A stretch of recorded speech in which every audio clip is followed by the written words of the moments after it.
2 or 3 miles, you're past Hull.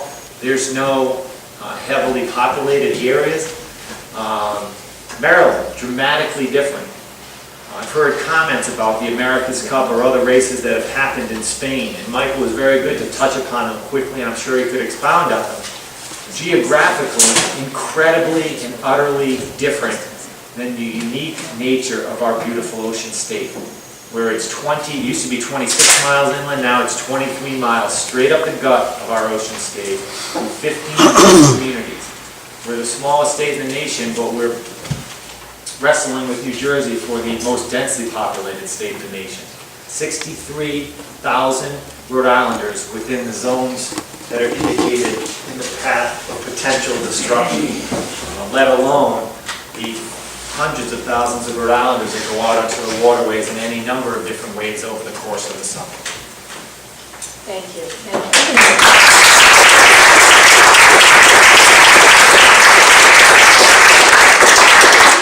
the spirit of having a dialogue, it'd be a great time to ask questions, but I did want to ask Ted Beard, the president of Weavers Cove, did you want to make a few comments, or do you want to wait until questions? It's up to you. I think we prefer to respond via video. I think there's been a series of statements made here. I would say they're all not truthful. Okay, I think a complete set of facts is essential to kind of getting an accurate picture of the potential impacts of this project, as well as the potential benefits of this project.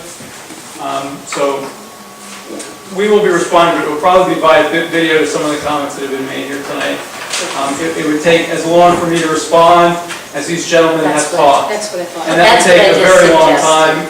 You know, we came here as guests tonight. We were not invited to talk tonight. We came here to watch, learn, and listen. And perhaps our next workshop, we're willing to listen. Will be more of a debate. So, I think we're going to stick to the informational forum, but I think that's why we're glad you're here tonight, so you can hear the concerns of Jamestowners. And again, it's the first of what I hope will be many conversations and follow-ups, but in the spirit of having more of... And if I just have one more statement, I mean, we will be here to answer questions afterwards. Oh, if people good. would like to talk to us, we'd be happy to talk one-on-one. That's no problem. If they ask questions now, would you be willing to answer them now? I think they're saying they'd like to do their own Okay. forum, and I'll gladly co-sponsor with We'll do Deb that again. a second one to give you an opportunity Absolutely. to do a presentation, because I don't think people want to be here till 11 at night. Right, we did say And 7:30. And that's why I think it We makes sense. appreciate that Not a offer, that's problem. very kind, and we'd be happy to, if there's No, interest. it is an educational Okay. forum, as I said, so you can hear what decisions you need to make. Questions for the panel, anyone? Ken? Ken Newman, I live here in Jamestown. I'd like to ask the Attorney General a question.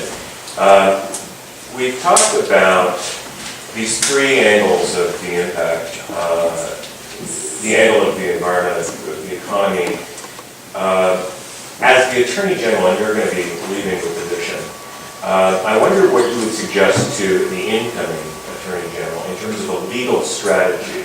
One of the things I wonder about is the issue of indemnification, requiring insurance for each entry, and how you would imagine, what you would suggest to an incoming Attorney General who is disposed, as you have been, to oppose this project in terms of a legal strategy, as opposed to a political strategy that, for instance, our representatives and senators are looking at.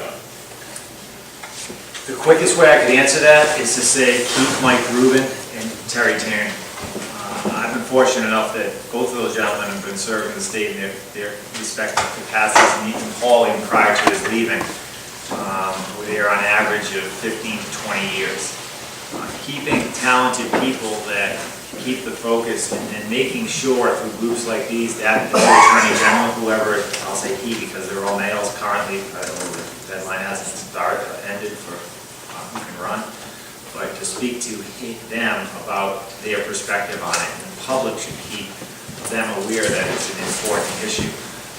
But listen, I've taken the opportunity in a bully pulpit where I can to speak and ask others to join others, but then ask others to join us. When I started this fight, Governor Kucheri was on the other side. There was a different Senate president. Yeah, and he was on the other side. Who was on the other side. There was a lonely group of us out there.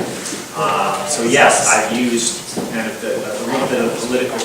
bit, but it was always grounded in what I thought was a valid legal perspective and facts, in spite of the illusion by my friend in the back of the untruths.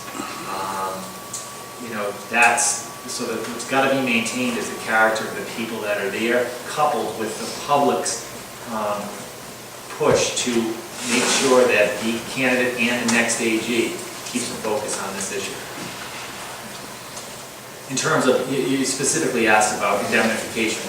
Listen, I call it a fight of 1,000 paper cuts. I continue, and I wish I had the one silver bullet, or whatever metaphor you want to use, but we're using everything in our powers.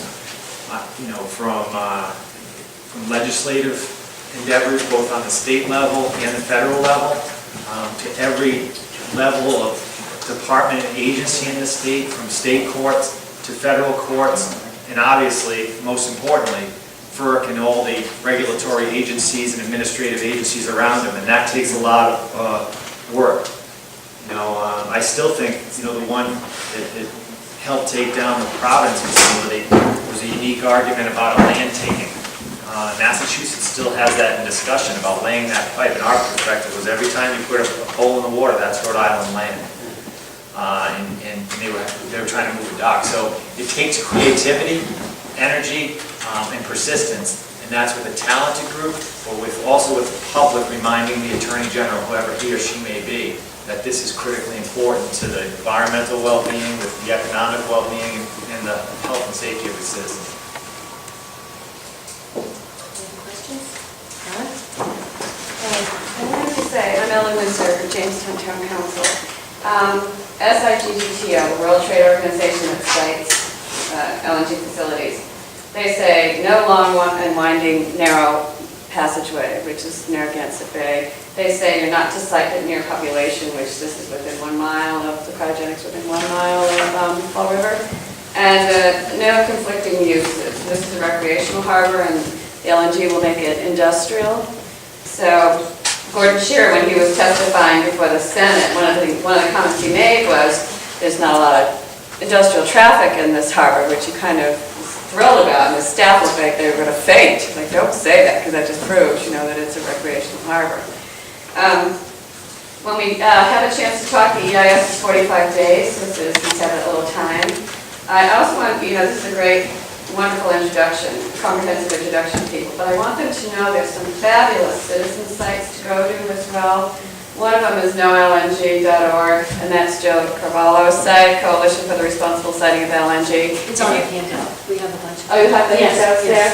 It's dynamite. Save Crystal Harbor is a fabulous PowerPoint. You want to see that vessel in real life? Go to that PowerPoint. And then also the Jamestown Record. Our videotaping here has all the DVDs from all the testimony. This was an ad from what you just talking about. Yeah, exactly. Joe, I usually see you wearing this shirt. I'm not an acceptable risk. That's Joe's organization, Coalition for Responsible Siting. And I just wanted to say 2 other things. Go to Jamestown Record and look at the thermal zone, the vapor dispersion zone, because the testimony that your group gave at the Senate is dynamite. If you want to understand a complex issue, go to jamestownrecord.com and go to, we'll make a special site for that. It was fabulous.